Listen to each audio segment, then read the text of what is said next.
ਕ੍ਰਿਸ਼ਨ ਭਗਤੀ ਦੇ ਮਹਾਨ ਤਿਉਹਾਰ ਜਨਮਅਸ਼ਟਮੀ ਦੇ ਮੌਕੇ ਇਸਕੌਨ ਲੁਧਿਆਣਾ ਸਿਵਲ ਲਾਈਨਸ ਦੇ ਵੱਲੋਂ 7 ਸਤੰਬਰ 2023 ਨੂੰ ਭਗਵਾਨ ਸ਼੍ਰੀ ਕ੍ਰਿਸ਼ਨ ਜੀ ਦਾ ਪ੍ਰਗਟ ਉਤਸਵ ਪੂਰੇ ਉਤਸ਼ਾਹ ਅਤੇ ਸ਼ਰਧਾ ਦੇ ਨਾਲ ਕਰਵਾਇਆ ਜਾ ਰਿਹਾ ਹੈ। ਇਸ ਮੌਕੇ ਮੰਦਿਰ ਦੇ ਵੱਲੋਂ ਕਈ ਤਿਆਰੀਆਂ ਕੀਤੀਆਂ ਗਈਆਂ ਹਨ। ਸਮਾਗਮ ਦੀ ਸ਼ੁਰੂਆਤ ਸਵੇਰੇ 4:30 ਵਜੇ ਇੱਕ ਬਹੁਤ ਹੀ ਵਿਸ਼ੇਸ਼ ਆਰਤੀ ਦੇ ਨਾਲ ਕੀਤੀ ਜਾਵੇਗੀ। ਵੱਖ-ਵੱਖ ਪ੍ਰਦਰਸ਼ਨੀਆਂ ਅਤੇ ਝਾਕੀਆਂ ਤਿਆਰ ਕੀਤੀਆਂ ਜਾ ਰਹੀਆਂ ਹਨ ਜੋ ਭਗਵਾਨ ਸ਼੍ਰੀ ਕ੍ਰਿਸ਼ਨ ਜੀ ਦੀਆਂ ਮਹੱਤਵਪੂਰਨ ਸਿੱਖਿਆਵਾਂ ਅਤੇ ਲੀਲਾ ਨੂੰ ਦਰਸਾਉਣਗੀਆਂ। ਪੂਰੇ ਮੰਦਿਰ ਕੰਪਲੈਕਸ ਨੂੰ ਖੁਸ਼ਬੂਦਾਰ ਫੁੱਲਾਂ, ਰੰਗ ਬਿਰੰਗੇ ਝੰਡਿਆਂ ਅਤੇ ਰੌਸ਼ਨੀਆਂ ਦੇ ਨਾਲ ਸਜਾਇਆ ਜਾਵੇਗਾ। ਸ਼ਰਧਾਲੂ ਦਿਨ ਭਰ ਭਜਨ ਅਤੇ ਕੀਰਤਨ ਕਰਨਗੇ। ਵਿਸ਼ੇਸ਼ ਸਮਾਰੋਹ ਸ਼ਾਮ 5 ਵਜੇ ਸ਼ੁਰੂ ਹੋਵੇਗਾ ਜਿੱਥੇ ਅੰਤਰਰਾਸ਼ਟਰੀ ਭਗਤ ਭਗਵਾਨ ਜੀ ਦੇ ਵਰਿੰਦਾਵਨ ਦੀਆਂ ਲੀਲਾਵਾਂ ਦਾ ਗਾਇਨ ਕਰਨਗੇ। ਭਗਵਾਨ ਗੋਪਾਲ ਜੀ ਦੀ ਝੂਲਣ ਯਾਤਰਾ ਮੁੱਖ ਆਕਰਸ਼ਣ ਹੋਵੇਗੀ। ਅਭਿਸ਼ੇਕ ਅਤੇ ਆਰਤੀ ਦਾ ਵਿਸ਼ੇਸ਼ ਤੌਰ ਤੇ ਆਯੋਜਨ ਕੀਤਾ ਗਿਆ ਹੈ। ਸਥਾਨਕ ਪ੍ਰਸ਼ਾਸਨ ਨੇ ਸਥਾਨਕ ਲੋਕਾਂ ਦੀ ਸਹੂਲਤ ਦੇ ਲਈ ਪੂਰਾ ਸਹਿਯੋਗ ਅਤੇ ਸੁਰੱਖਿਆ ਦਾ ਭਰੋਸਾ ਦਿੱਤਾ ਹੈ। ਤਿਉਹਾਰ ਤੇ ਭਗਵਾਨ ਜੀ ਨੂੰ ਚੜਾਉਣ ਦੇ ਲਈ 1008 ਵੱਖ-ਵੱਖ ਤਰ੍ਹਾਂ ਦੇ ਭੋਜਨ ਵੀ ਤਿਆਰ ਕੀਤੇ ਗਏ ਨੇ। ਨੌਜਵਾਨ, ਬੱਚਿਆਂ ਅਤੇ ਲੜਕੀਆਂ ਨੂੰ ਅਧਿਆਤਮਕ ਵਿਰਸੇ ਤੇ ਸੱਭਿਆਚਾਰ ਅਤੇ ਕਦਰਾਂ ਕੀਮਤਾਂ ਤੋਂ ਜਾਣੂ ਕਰਵਾਉਣ ਦੇ ਲਈ ਵਿशेष गतिविधियां भी की जाएंगी। तो जैसे आप सब जानते हैं, पूरे विश्व में भगवान श्री कृष्ण का जन्मदिन श्री कृष्ण जन्माष्टमी उत्सव के रूप में मनाया जाता है। शास्त्रों के अनुसार भगवान कृष्ण परम भगवान हैं।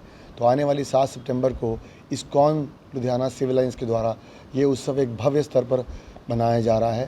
इस्कॉन के संस्थापक आचार्य श्रील प्रभुपाद जी चाहते थे कि इन उत्सवों के द्वारा भगवान के भक्तों को और भगवान के कृपा को प्रदान करने के लिए सभी लोगों को अवसर दिया जाए।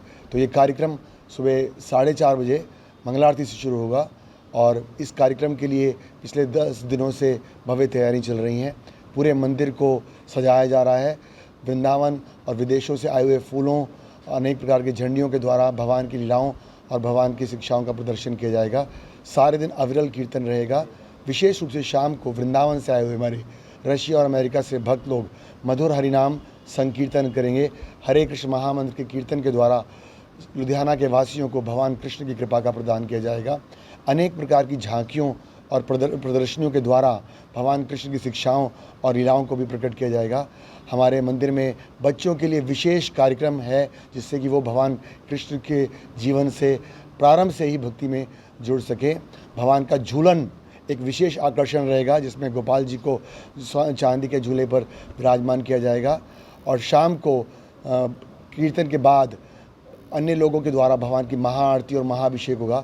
और मध्य रात्रि में 12 बजे जब भगवान कृष्ण प्रकट हुए थे तो मंदिर के पुजारियों के द्वारा राधा कृष्ण का विशेष पंचामृत के द्वारा अभिषेक होगा जिसका चरणामृत पूरे शहरवासियों में बंटा जाएगा। कार्यक्रम के पश्चात सब लोगों के लिए भंडारा प्रसाद की व्यवस्था भी की गई है। इस कार्यक्रम को सफल बनाने के लिए इस्कॉन लुधियाना के भक्त पिछले 15 दिन से शहर के अलग अलग भागों में अनेक प्रकार के नगर कीर्तन कर रहे हैं और विशेष रूप से युवा वर्ग के लोग जो कि आजकल के समाज में बड़े पीड़ित हैं उनको हम उत्साहित कर रहे हैं कि किस प्रकार से वो आध्यात्मिक जीवन अपनाकर अपने जीवन को सफल बनाएं। तो विशेष रूप से इस साल की जन्माष्टमी मुख्य आकर्षण रहेगा और पूरे विश्व में इस्कॉन के भक्तों का एक मुख्य उद्देश्य है कि जो आज पथ भ्रष्ट समाज है उसको भगवान कृष्ण की शिक्षाओं के द्वारा हम मार्गदर्शन प्रदान करें। तो भगवान श्री कृष्ण का जो आविर्भाव दिवस है जन्माष्टमी महामहोत्सव पूरे संसार में बड़ी धूमधाम से मनाया जा रहा है। तो इस बार इस्कॉन लुधियाना सिविल लाइन्स के द्वारा भी इसको एक बड़े स्तर पर मनाया जाएगा और उसके लिए अलग अलग प्रकार से प्रयास किए जा रहे हैं ताकि ज़्यादा से ज़्यादा लोग भगवान की कृपा को प्राप्त कर सकें। तो 15 दिन से जैसे कि बताया कि हरिनाम संकीर्तन अलग अलग हिस्सों में जो है लुधियाना के निकाले जा रहे हैं जिसमें कि हमारे युवा जो भक्त हैं वो जाते हैं हरिनाम संकीर्तन करते हैं। और उसके अलावा अभी उस 7 तारीख से पहले पर कल यानी कि 6 तारीख को आदिवास का प्रोग्राम भी रखा गया है जहाँ कि भगवान से प्रार्थना करते हैं प्रकट होने के लिए और बच्चों के द्वारा ड्रामा होगा और गर्ल्स के द्वारा IGF जो हमारा है उनके द्वारा भी एक ड्रामा और डांस होगा। कल का ये प्रोग्राम रहेगा और फिर परसों जो जन्माष्टमी का दिन है, जन्माष्टमी के दिन हमारे अलग अलग प्रीचिंग स्टॉल्स भी रहते हैं जहाँ की लड़कों के लिए, लड़कियों के लिए, छोटे बच्चों के लिए, बड़ों के लिए, सब के लिए एक व्यवस्था रहती है कि वो भगवान के साथ जुड़ सकें। तो ये सारा का सारा कार्यक्रम हमारा यहीं पर वृंदावन रोड पर ही होने वाला है।